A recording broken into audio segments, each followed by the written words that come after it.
প্রতিষ্ঠাবার্ষিকী আমি মনে করি যে গত 15-16 বছরে বিএনপি যেভাবে প্রতিষ্ঠাবার্ষিকী পালন করেছে বা করতে পারেনি, আজকে তাদের নতুনভাবে একটা প্রতিষ্ঠাবার্ষিকী পালন করলো। এখন নতুন জেনারেশন এসেছে, মানুষের টেস্ট, টেম্পারামেন্ট, চিন্তাভাবনার অনেক পরিবর্তন ঘটেছে। কাজে এই পরিবর্তন মানুষের ভাষাটা বুঝতে হবে, সেই ভাষা নিশ্চয়ই রাজনীতিবিদরা ভালো বুঝেন। তো এই যে একটা নতুন পথ তৈরি হলো, প্রথম কথা হচ্ছে যে গত 17 বছরে বিএনপি আবারও প্রমাণ করেছে যে বাংলাদেশি জাতীয়তাবাদী শক্তি, যাটার নেতৃত্বে বিএনপি আছে এই দলের প্রতিষ্ঠা লগ্ন থেকে, এটাকে নিশ্চিহ্ন করা একেবারেই অসম্ভব ব্যাপার।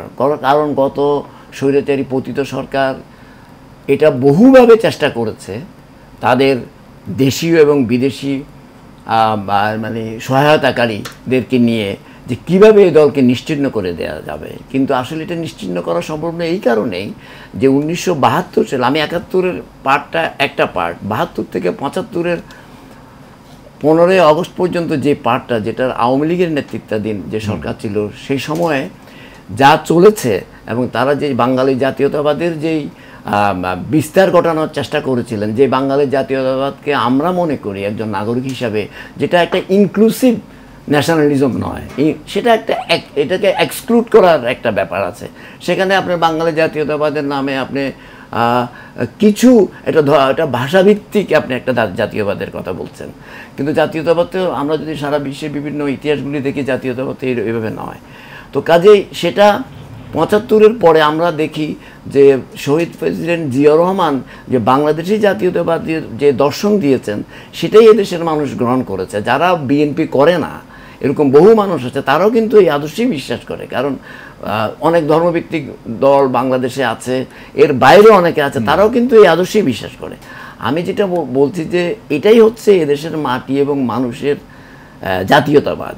আর জাতীয়তাবাদটা তো, যেটা আমি মনে করি যে বাংলাদেশের জাতীয়তাবাদের একটা পূর্ণাঙ্গ বিষয়, যেটার মধ্যে ভাষা আছে, যেটার মধ্যে ইতিহাস আছে, যেটার মধ্যে ধর্ম আছে, যেটার মধ্যে বিশ্বাস আছে, যেটার মধ্যে ঐতিহ্য আছে, সব কিছুর একটা ফুলের মতো একটা নিজস্বতা আছে। হ্যাঁ, যেটার মধ্যে একটা, কারণ এটা আপনি জানেন যে এটা বাংলাদেশ জাতীয়তাবাদ হচ্ছে যে country with a political boundary, যে তারা মনে করে যে বাংলাদেশের জাতীয়তাবাদের মূল ইয়েটা হচ্ছে যে একটা নির্দিষ্ট বাউন্ডারির মধ্যে যত মত এবং পথের জনসাধারণ যারাই থাকবে, সবারই দেশ হচ্ছে এটা, সবার জন্য এটা সমভাবে তারা ইয়ে করবে, যেটা বাঙালি জাতীয়তাবাদের মধ্যে নাই।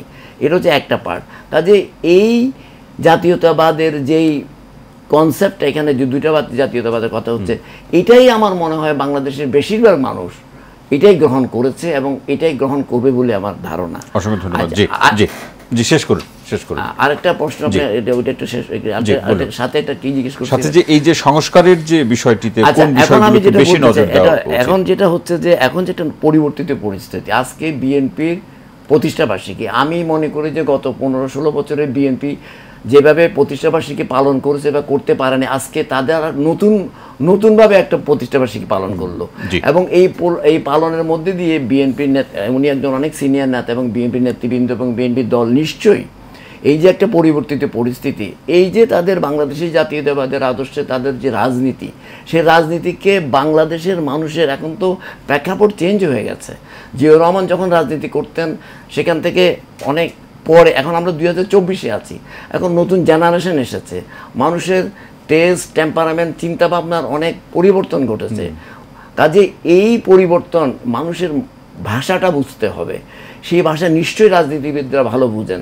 সেই ভাষা, তাদের কথাগুলি বুঝে তাদের বাংলাদেশি জাতীয়তাবাদের রাজনীতিকে ওইভাবে তারা যদি পরিকল্পনা করেন এবং সংস্কার চিন্তা করেন, তাহলে আমার মনে হয় বাংলাদেশের জন্য ভালো হবে, এদেশের জনগণের জন্য ভালো হবে।